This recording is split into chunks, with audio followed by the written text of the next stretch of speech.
Bangladesh premier league ২০২৬-এ রাজশাহী ওয়ারিয়র্সের opener Tanzid Hasan Tamim বুধবার সংবাদ সম্মেলনে দলের ট্রফি জয়ের আকাঙ্ক্ষা এবং বর্তমান পারফরম্যান্স নিয়ে আশাবাদ ব্যক্ত করেছেন। তার মতে দল সঠিক পথেই এগোচ্ছে এবং প্রক্রিয়া অনুসরণ করে তারা কাঙ্ক্ষিত লক্ষ্যে পৌঁছাতে পারবে। বিপিএলে রাজশাহী বর্তমানে পয়েন্ট টেবিলের শীর্ষে অবস্থান করছে এবং প্লে অফ খেলা নিশ্চিত করেছে। ৮ ম্যাচে ৬ জয় নিয়ে তাদের পয়েন্ট ১২।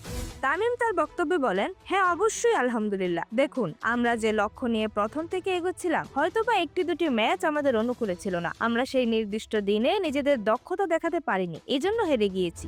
তিনি আরো যোগ করেন, তবে যেভাবে আমরা ঘুরে দাঁড়িয়েছি, আশা করি আমরা যে লক্ষ্য নিয়ে এই মিশন শুরু করেছিলাম সেদিকে ভালোভাবে এগোচ্ছি। ফাইনালের দিকে এগিয়ে যাওয়ার জন্য ম্যাচ বাই ম্যাচ জয়ের যে প্রক্রিয়ার কথা তিনি উল্লেখ করেছেন, তা দলের সামগ্রিক কৌশলের একটি গুরুত্বপূর্ণ অংশ। তার বিশ্বাস, যদি সঠিক প্রক্রিয়া অনুসরণ করা হয় তবে রাজশাহী ওয়ারিয়র্স ট্রফি জয়ের স্বপ্ন পূরণ করতে সক্ষম হবে। তাই ম্যাচ বাই ম্যাচ এগিয়ে যেতে চান তিনি।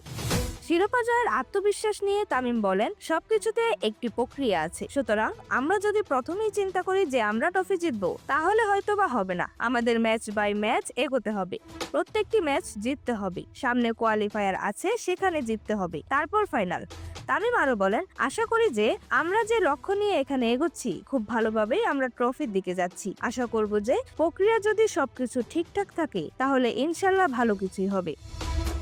এরকমই যে কোনো খেলার আপডেট সবার আগে পেতে অবশ্যই চ্যানেলটি সাবস্ক্রাইব করে রাখুন। ধন্যবাদ। প্লেবাজ নিউজ।